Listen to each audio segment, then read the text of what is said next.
All right, it's Clint from the doorway too, hanging out with Alex from OXX. Kind of very happy to be able to do this with you. Kind of just started listening to you off the new record and then went one record back. So I've only heard the last two albums that you guys did, but kind of mind blowing stuff. So why don't you kind of tell me a little bit about the band, a little bit about what you do, and we can start off kind of there. Okay, well, I'm Alex. I play guitar and sing in OXX, and I'm the principal songwriter as well, I guess. So this is the point where I have to try to explain OXX or talk about what that is, which is always a challenge. I guess we're, in essence, a hardcore band who listens to lots of weird music, and that sort of comes through quite clearly most of the time, I guess. That's perfect. No, that's absolutely perfect. I was going to say the same thing. I was going to say kind of a crazy avant-garde metallic hardcore band. Like that's kind of what you guys remind me of. Perfect. No, I appreciate it very much.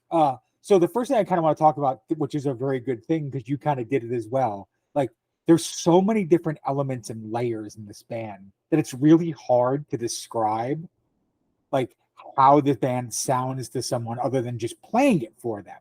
So I kind of wanted to ask you, like, when somebody's listening to the band for the very first time, how do you describe it to someone? Like, do you give them other bands or do you just literally play the record and say, here's what we sound like?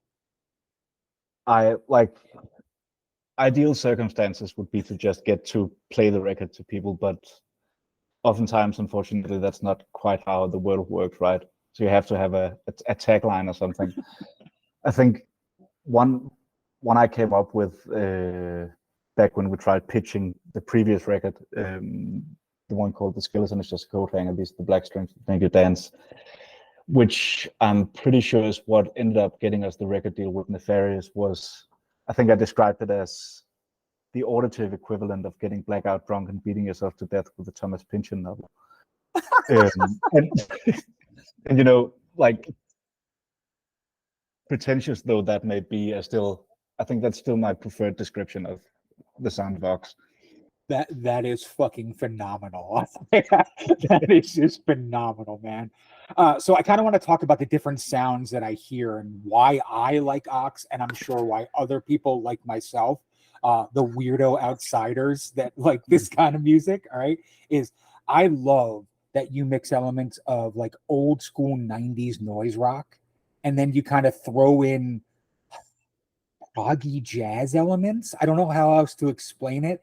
It was like if Mr. Bungle was more jazzy. I almost feel like that's what OXX does at times. And then out of left field, you'll throw in kind of this like classical arrangement or this kind of orchestral moment. And all of a sudden, your head's not ready for it because you're listening to this crazy kind of noisy hardcore band. Is it really hard to kind of get all the ideas and influenced into one song? Because you do it so often in one track, there'll be like 9 different styles going. I, I don't think so. I'm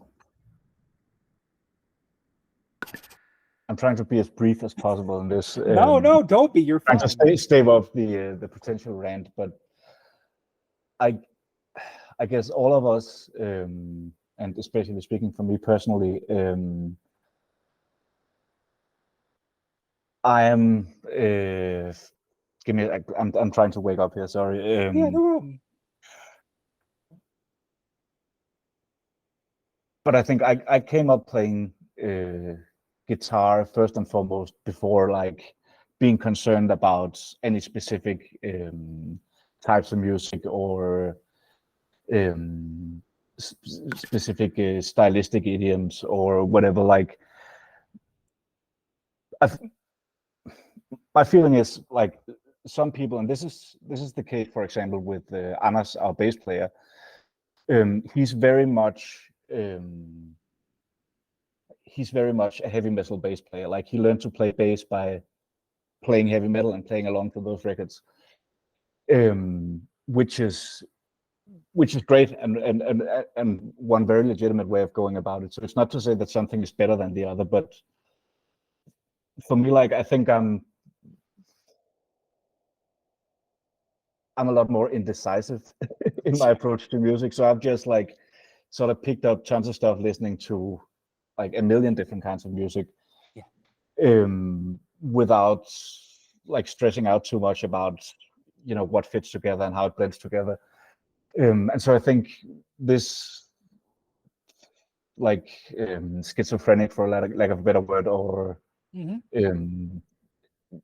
whole eclectic thing that we does is, in some ways, it's kind of the only way I'm able to do it, because like I'm not strictly a heavy metal guitar player or a hardcore guitar player. I love all that stuff and I've spent a lot of time with it, but just as much of my practice and listening goes towards like vastly different kinds of music. So I think it's simply just what comes out naturally, and I think it's a natural consequence of listening to lots of different kinds of music. It sort of creeps in all of it, and then the surface level aesthetic or the overall sound of it just happens to be that we play distorted guitars and scream over it.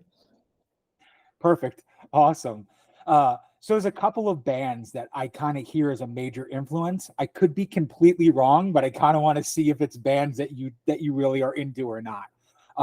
One of them is Cult of Luna. Like, I really feel like there are some heavy Cult of Luna influences in what you do. The other one is Oathbreaker. I really feel like I know they have a female vocalist, but I feel like you are very intertwined musically with them, as far as they mix jazz and kind of non-contemporary elements into that metallic hardcore kind of vibe. The last one, I know it's going to seem odd, but I hear it a lot, and it's Devin Townsend.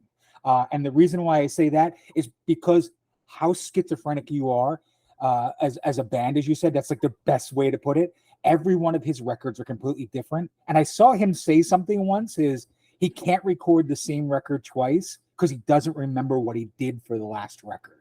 And I kind of wanted to ask you, is that why your song sounds so different? Because you just don't remember what you did on the last song, and then you just move on to the next one and move on to the next one. Okay, so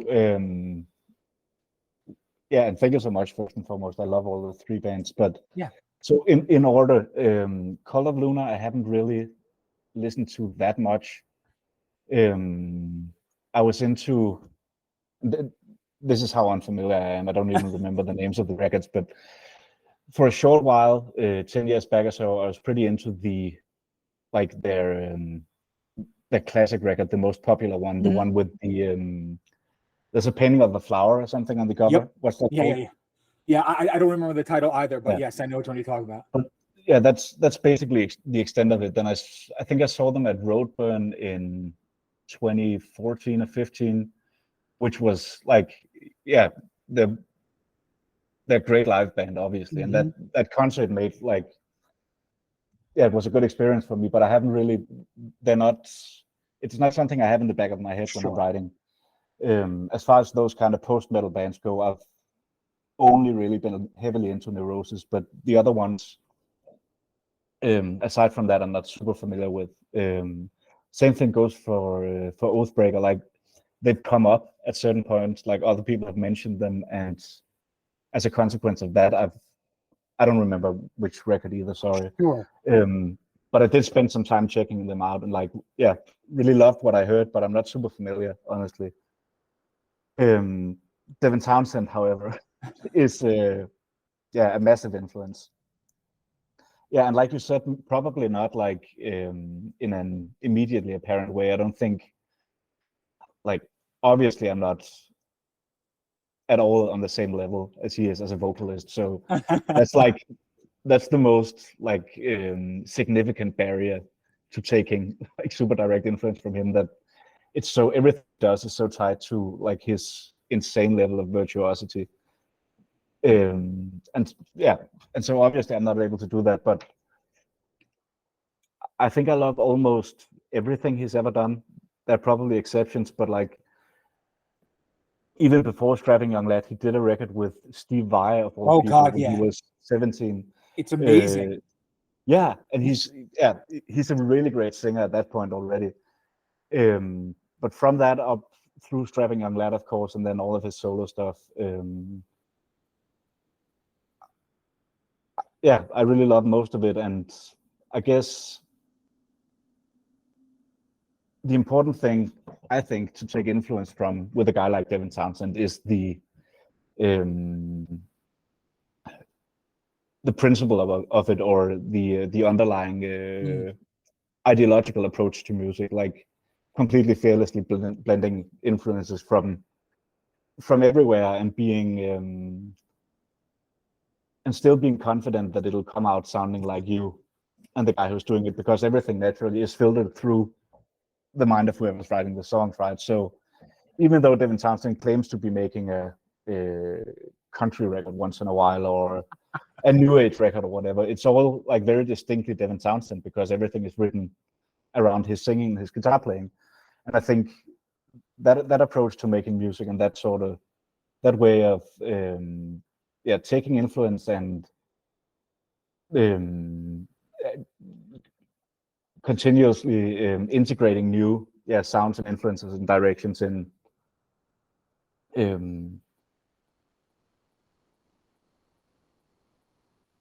your artistry or whatever. I think he's really in many ways the blueprint of the right way to do that. Nice. Yeah, and I agree very much. That's why I kind of hear that similar stylistic sound is I don't think you're afraid to do anything. I think like when I hear an OXX song, I don't know what the next song is going to be, because you're never afraid to try something new or different. And he's very much that kind of trailblazer. So yeah, I agree. So I want to bring up a term that I goddamn hate, that your band gets thrown under all the time, which is math rock. Like, I think it's the stupidest term ever. Okay. Prog, progressive, avant-garde, great.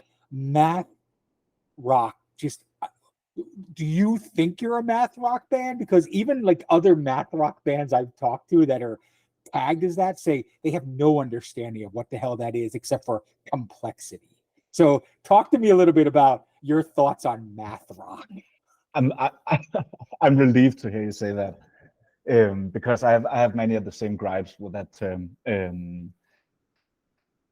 I think, and I talked to another guy about this in an interview a couple of weeks back. I think with a term like math rock, there comes sort of an implicit understanding that anything outside of 4/4 time and songwriting structures divided into like equal 8-bar parts is overtly strange or deliberately out of the ordinary. And I think that's a fundamental misconception about the way music works and how writing music works.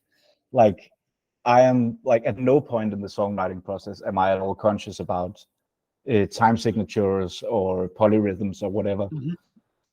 Like, yeah, I think I'm not a fan of the term, and I think that way of sort of arbitrarily pushing one surface level technical characteristic of the music to the forefront by making that part of the naming convention is super reductive. Yeah. So yeah, I'm not a fan of it, and especially considering like so many of the iconic preeminent math rock bands, a band like Jesus Lizard, for example, almost everything they play is in 4/4 time. Yep. So what exactly makes it math rock, right? Is it the syncopation? And in that case, mightn't it as well be, funk rock or whatever, which it obviously is not, right? But yeah. I don't get it. No, I'm totally with you. Half the bands I've talked to that have been on ANRAP, like, the Cows, Jesus Lizard, Hammerhead, all say we play punk rock with like noise elements, and they throw these math rock terms at us like we're some kind of scientist. He goes, I can barely play my bass, and you want to tell me I'm a math rock guy, which is very cool. I'm glad we're on the same mind frame there. So I want to talk about the two records that I've listened to and I enjoy currently. And I kind of want to talk about the differences that I hear. And then you can kind of tell me what the real differences are. Like, I would appreciate that. Yeah. So Primordial and Skeleton are the two that I've listened to. I find the difference between the two is Primordial has more of a sludgy overtone, where Skeleton has more of a noise rock kind of punk rock vibe to me. That's the only differences. Everything else that you do kind of seeps into both those records. But do you feel that way, like where maybe this new record is kind of a little more dirgy and doomy, and where the last record is a little more kind of like Indian punk rock? That's kind of, I think, the best way I can describe the differences. Yeah, I think so, definitely. And some of it, to some extent, it's directly tied to conscious efforts at like having an overt punk rock influence on the previous one, and a sludgier one on this one. And some of it is indirect as well. Like, I think I like to think at least that there's some like core aesthetic to what we do, like a common denominator in everything that we write and put out that kind of sounds like OXX, without being able to like articulate it any further than that. And then, of course, like the writing of each individual record is heavily influenced by what we're listening to at the moment. And I remember back when we did the Skeleton, which is a while ago now. I think it released in 19, right? Yeah, 2019. Probably, recorded it the year before. I was having like a huge nostalgia trip, being really into all the old hardcore bands that I used to listen to when I was a kid. So I was sort of torn between like doing the whole OXX thing, writing that, and then spending all my listening time going back to the old like Bad Brains and Chromax records. That's what I was gonna say. Was there's such a huge Bad Brains element on that record? So that's you're too nice, man. My only wish is to sound more like the Bad Brains. Well, even your vocals have this very HR kind of vibe on that record, where on this new one, it's got that more kind of sludgy kind of overtone. So. Oh yeah, definitely, and I think that's a conscious decision as well, because I've always really struggled with vocal technique, I think, and for a long time it was a lot easier, even though like naturally my singing voice is pretty low. I can't go that high, but getting those like the harsh vocal stuff, for some reason, for a long time, it was easier for me to go into the and so it like by circumstance ended up falling into that more high pitched HR-esque thing, but without like any of the same kind of control, and that was sort of a frustration to me, because like observing, I could see that the vocals were sort of becoming part of, or they were part of that lineage, or the aesthetic of it was related to that thing, like HR or a guy like Greg from the Dillinger Escape Plan or whatever, that way of doing it, but without my voice in any way being suited to doing that kind of thing. So I felt kind of embarrassed by it, in the sense that it drew obvious parallels to that kind of stuff, but without me ever having any hopes of getting that kind of control over that type of vocal range. So I very deliberately tried to move away from that for this record, to get closer to the range that my voice is actually comfortable with, and where I feel I'm able to, even though I think a lot of people might disagree, be a bit more diverse, or have a bit more freedom in how I vocalize. But regarding the sludginess of this record, I think a lot of it is probably give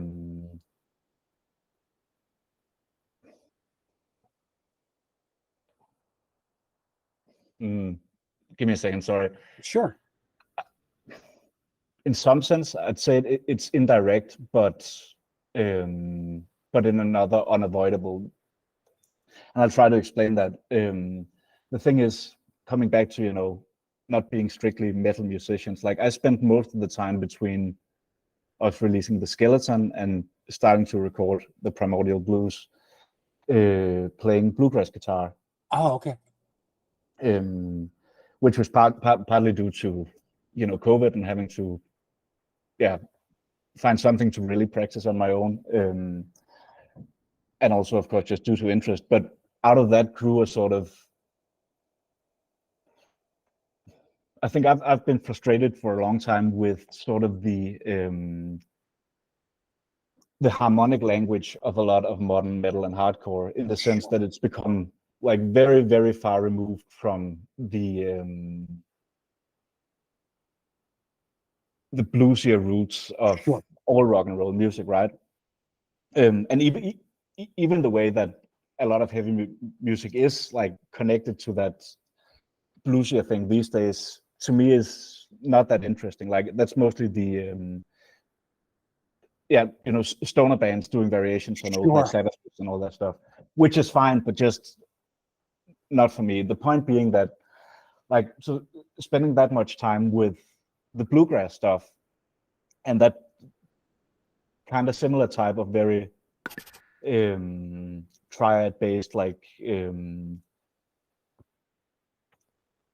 pentatonic tonalities, and the whole the folksy aesthetic of it as well, like really made me want to try to integrate that more in the music of OXX and the heavy music in general, but in a way that didn't necessarily sound like Black Sabbath or stoner rock. So like a lot of the writing of the Primordial Blues was sort of different attempts at using bluesier and more country-esque harmony in the context of a band that's mostly hardcore and noise rock, and trying to find a way of doing that without arriving at the same conclusions as say Black Sabbath or a stoner band. Cool. And so what I meant when I said that the sludgier sound was inevitable, though not deliberate, was that I think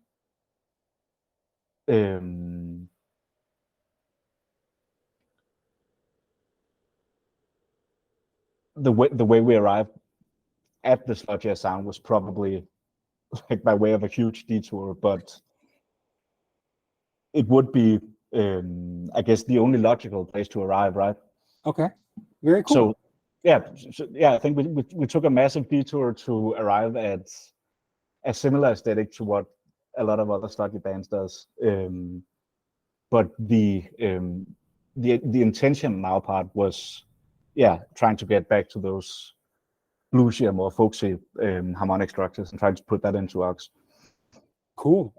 So like when I was talking about the sludgier side of things, I was talking about more of the old school kind of Bay Area kind of sludge bands, like Newthgrush or like Grinch or that kind of stuff, like where it was very bluesy. It was, and I mean, to me, like, I don't know if you know who Newthgrush is, but like Newthgrush is a very kind of, they're a folk band that plays sludge. Like if you even go see them live, they have a lot of country twang in what they do, because the singer is very open on that. He knows he can't sing, so he does it the best he can with what he has. And I love that mentality. Like, but it comes across so brilliantly because he does it within his limitations. I feel like you're doing the same thing with what you just said. Like, okay, I sing this one way because it's the best way for me to sing, but I do as much as I can within that, like in point A to point B. So cool. So the next thing I'm kind of want to talk about is Nefarious Industries. So it's kind of an odd record label for you to be on, because they're a lot more extremist in what they put out. They don't put a lot of hardcore out. They put more kind of weird electronic bands, weird, like, over the top extreme bands. So I kind of want to ask, like, do you feel like you're the odd man out on that label, or is it kind of a good camaraderie and brotherhood being on Nefarious Industries? I think we fit pretty well. Like, okay. not in terms of like the actual aesthetics of what we're doing compared to what a lot of the other bands are doing, but more as in, I feel like there's a certain philosophy or approach to music that's that most of the bands on that label has in common, especially considering that Greg, who runs the label, it's Yep. the same single guy that signs off on everything, right? So naturally, it's a lot of it is based on how the various bands appeal to his musical sensibilities in different ways, right? So I think like as a natural consequence of that, like the label being the tastes and preferences of one guy, there are going to be certain like however abstract, there are going to be like Yep. certain commonalities between all the bands. And I definitely feel that as well. Like that was something of what attracted us to Nefarious Industries in the first place when we were looking for labels, that like we didn't really see anyone else on the roster at that time that sounded at all like OXX, but like philosophically or in their approach to making music, we felt a certain kind of kinship with a lot of the bands. Cool. And I think that's sort of the sweet spot you want to be at with like label mates or tour mates or whatever, like having enough in common on a principle level that you're in the end going to appeal to the same kinds of people. Absolutely. But without actually sounding alike. Cool. Why limit the physical releases to such small numbers, like 150? Like, especially for a band that plays live, or like a band that is more hardcore based. And I'm gonna say, like, fans that like your music like physical media. Like they like to own it and hold it. They're more die-hard fans than people that just put on a headphone and listen to a digital release. Like, why is it limited to such a small number for this record? Money. Okay. That's the only reason. Like, yeah, we don't have a lot of money to throw around, and Cool. You know, investing in huge amounts of CDs or LPs or whatever, without there being like some appreciable degree of certainty that we're going to actually sell it again is not an option at the moment, unfortunately. Cool. So it's purely pragmatic. Fair enough. That's a real answer for most people. So that's why I was asking. How would you differentiate OXX live from a record? Like, if somebody is going to see you live for the first time, how would you say the band is different versus just listening to the album?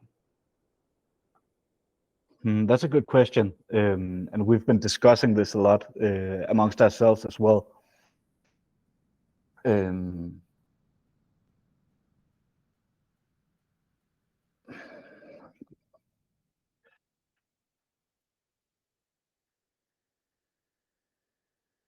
I'd say it's probably, or the goal is at least for it to be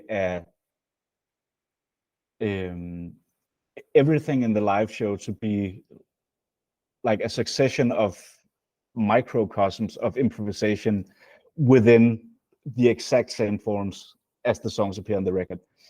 And if that sounds weird, what I mean is like we don't have any actual open parts. Like after this riff, we're gonna play freely and then arrive back at whatever at some point on cue. Like everything is still like follows the forms of the songs as they're recorded on the album to a T. But we put a huge amount of effort into like microscopic or very, very slight adjustments of everything all the time.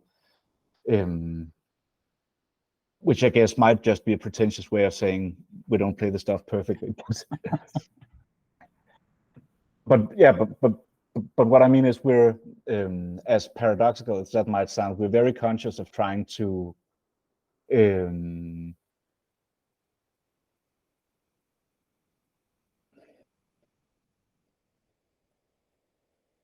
even though we're striving to not fuck up everything or adhere as strictly as possible to the structures of the forms as they appear on the record, we're very conscious of trying to sort of phrase everything a little bit differently.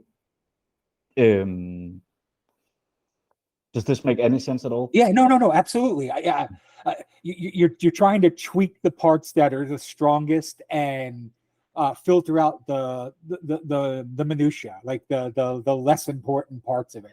I totally get what you're talking about. So sounds sonically as best as possible live, right? Is that Yeah. kind of like yeah. And another way of putting it would be like it's like the difference between improvisation as a jazz musician would improvise and the way a classical musician would improvise. Like there's this common misconception that classical musicians never improvise, but there's a lot of interpretation going on in the way you'd be reading a score, how you'd phrase a certain arpeggio, or where you'd rush or drag on the tempo a little bit, all that stuff.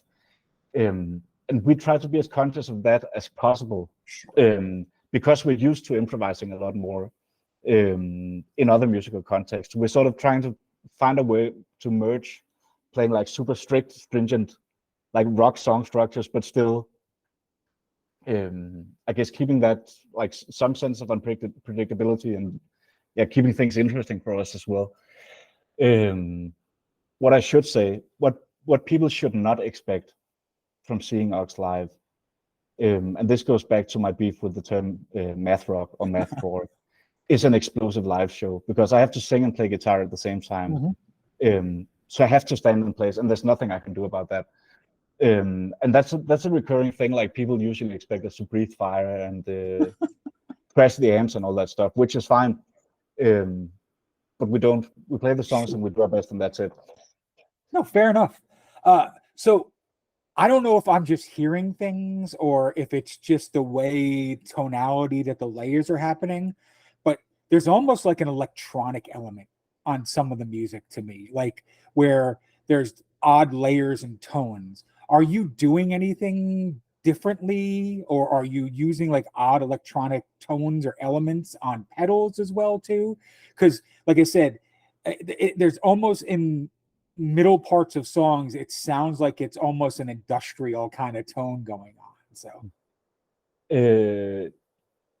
in general, no, we're not. okay. Like almost everything is guitar and bass straight into distorted amps and drums, and that's it. Of course, like especially on the Primordial Blues, there are some pretty obvious like synthesized parts and stuff like that. But as for the general aesthetic or the general sound of what OXX is, no. Perfect. Not at all. Yeah, I was just really interested because at times there's a band from France called Trepanat Paul that I really, really like. And they're kind of like Godflesh meets like Fear Factory. And I almost hear like the same thing I hear in like Godflesh and Fear Factory, where there's industrial tones, but it's not done intentionally. I think it's just the way the guitar and bass interplay and the frequencies that you hear. So I was wondering if that's what it was, and you kind of just said, yeah, that's what it is. So very cool. You almost sound bigger than what you are, and that's kind of like what I want to talk about. Like I listened to the record and I'm like, this is not really three guys. I think they like have like 7 or 8 guys helping them out, like in the studio doing stuff, because tonality, your guitar at times, forget about the bass. And I agree, the bass kind of gives it more of that metallic kind of post-metal vibe, but the guitars, I swear there's like 7 or 8 guitars going at one time at certain times, because I'm a guitar player too. And like I said, I can hear the clean stuff. I can hear the more kind of bluesy elements, and then I can hear the fuzzed out tones, and then I hear that really pissed off like hardcore tone as well too. Do you just layer it a lot, or is that just something that you get with a pedal board? Like I'm kind of really interested. Neither. Okay. I think like so the way I record the guitars is super simple, because I'm an idiot about everything, like recording technical and all that stuff. So it's exactly the same part played on the right side and on the left side on 2 different guitars, and that's it. Okay. Very cool. So it's I think more than anything, and this might not be an answer to your question, because that's more in terms of like the actual guitar parts. I think I'm super conscious, like all the time, about filling out as much space as possible. Yeah. Like a lot of the stuff on the record, like they're definitely like riffs, like power chords or whatever, but most of the stuff, and some of that comes back to the whole bluegrass thing, the way a bluegrass guitar player would switch back and forth between strumming and playing single note lines and sort of blending it seamlessly all the time as they're singing on top of it. And I think a lot of it is just an amateurish attempt at doing the same kind of thing in a heavy metal context. Like, so there's always like a lot of open strings ringing out at the same time, that I might be playing a riff on the lower strings and constantly going back and forth between like a treble part and a bass note. So if there's any kind of illusion about, more space being filled out than what there actually is, I think it might come from that. Perfect. Yeah, no, that's a good explanation. Thank you. So kind of a dark question, but I love to ask bands because I always love to get their feeling and thoughts on it. Let's say this is it. This is the last record, OXX is done. You're going to move on to something else. What do you want to be remembered for as a band? Like if there was one thing that OXX could be remembered for. That's a good question. I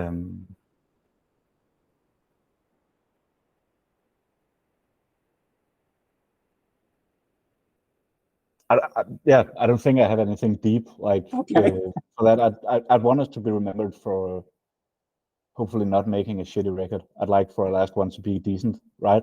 And I'm pretty happy about the Primordial Blues. So, like, if it had to be the last one, I'd be okay with it. I think it's adequate. Nice. Yeah, I damn well say, yeah, it got me to interview you. So like I think it's a pretty good record. Yeah, right. No, absolutely. Is there any so for the future, like thinking about new music, new stuff, is there anything that's ever off the table? Like, do you guys get together and you're like the drummer plays something, you're like, oh hell no, we're never doing that. Stop, put the sticks down. Like, is there anything that's ever off the table, or will you mix anything if it works? Yeah, I'd say we would. Like the only rule, I guess, or I think it's good and healthy to have limitations, and we're probably gonna, for as long as we're gonna be a band, we're gonna stick to the overall sound being the sound of screamed vocals and distorted guitars. Because my fear is as soon as we let go of that, OXX would probably end up becoming like just an extremely vague umbrella term for every kind of music we might ever want to put out. Like, and I think in the end, I think it's good to have some kind of separation. Like, if I want to make a country guitar record, I should probably not call it OXX, right? So Yeah. like everything we can fit into the box of the three specific guys that are in OXX, me and Anders and Martin, everything we can fit into the box of us playing distorted instruments and screaming on top of it.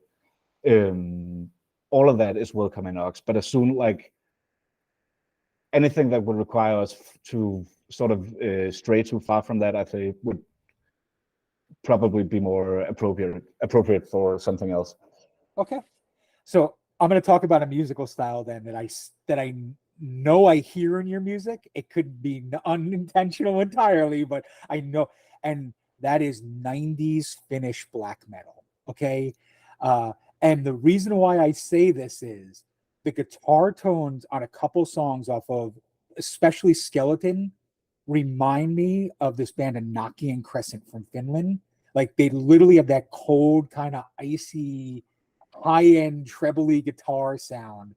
So I want to see, are you a fan of black metal, or is it just again you playing the tone that you love and it's what's happening? It's not deliberate. Okay. At least like I wouldn't say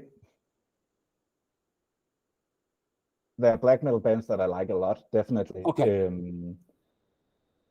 But yeah, I'm not in a, I guess the same goes for the other guys in the band as well. I'm not like specifically dedicated to the genre of black metal as a fan. Like, sure, there are bands I love and there's a lot of bands I'm indifferent about. But it definitely wasn't anything like conscious. Gotcha. Trying to integrate that sound. But at the same time, that doesn't mean that like if there ends up being commonalities, which apparently there is, and I don't know the Enochian Crescent, so I'll have to check them out. But what I'm getting at is, if there are similarities, they're real. It doesn't matter whether or not I was conscious about it when we did it. So if there's elements of that in the sound of it, it definitely has its place, and I should check it out, because consciously or unconsciously, it's found its way into it. Well, I think that late 90s black metal sound, like that second wave of black metal, as they call it, has a lot to do with hardcore and punk rock. And I think it blends together, and both sides don't realize it, and it becomes kind of this commonality tone. So that's what I thought. I didn't think it was something that you guys were like, oh, I love this style of music, let's sneak it in there or anything like that. So. No, but I definitely agree with you on like the sort of the hidden commonalities between black metal and hardcore. Like, I feel of all the subgenres of metal, the one that has the most in common with punk and hardcore is definitely black metal. Yeah, like, because it's the only one that's like by design as well is anti-consumerist, anti-hi-fi, anti-technical for the most part as well, right? Yeah. So like, apart from the actual sound of the music, I feel like black metal and hardcore has a lot in common. Cool. Yeah, I agree. So we're down to the last question. I'm just going to ask it, and we'll go from there. Again, I really appreciate you doing this. I'm going to go back and listen to the older stuff as well too. I just haven't had the chance to. I got to listen to the last 2 records, which made me want to do this. So like, that tells you something alone. Like, I'm sure the other stuff is very interesting too. And if I get a chance and listen to it, we may have another conversation. That's nice. The way. Yeah, that's like the way. That's the way it is. But let's say you could have one artist take one song, I don't care, whatever, a couple of songs, and make it their own. Who would you want to hand your music to and hear what they make of it? That's a nice question. Okay, I think the definite number one, and this is going to be an obscure one that most people probably don't know. There's a French guitar player called Marc Ducret. Okay. Who's, I don't know, are you into avant-garde jazz by chance? I am. Okay, so you know Tim Byrne? Yes. Okay, so Marc Ducret has played a lot with Tim Byrne. Okay. Especially in the 90s. He had a trio, Tim Byrne, with Tom Rainey, the drummer, called Big Staten. Okay. Marc Ducret is the guitar player in that. And so, yeah, he has a lot of stuff in common with that lineage of, Julius Hetfield going to Tim Byrne, and then but especially like within these last 20 years or so, he's really developed into his own very distinct way of approaching like modern compositional music and improvised music and sort of blending it together. And I'd say more than anyone, I'd like to like hand the to some of the OXX songs to Marc Ducret and have him come up with something. And if I had to pick another one, it should probably be like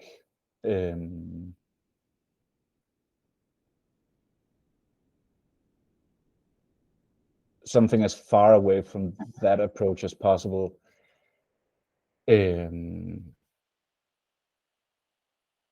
probably go with another Mark and say like, and this is too late because he's dead now, but if we could get Mark Lanigan to sing an OXX song and actually come up with a melody for it, I'd be pretty stoked.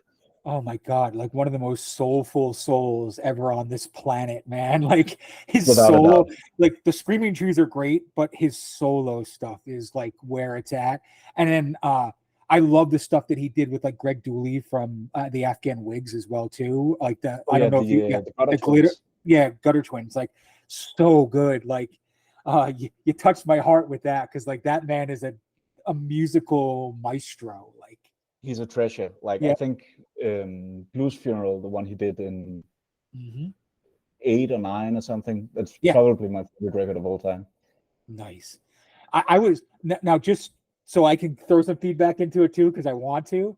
I was thinking like the coolest thing in the world would be like someone like John Zorn taking your music, and because he has a background in noisy stuff with his label, but he is like the biggest jazz classical head in the world, and I think he could make some really interesting things with OXX music. So I'd really like for John Zorn to do something with it as well. Yeah, so it's that's very cool. He's definitely not that far down on the list. Right, there you go. I just like every time I have the chance, my mind immediately goes to the two Marks, Mark Duclair and Mark Lanigan. That's phenomenal. Yeah, no, absolutely.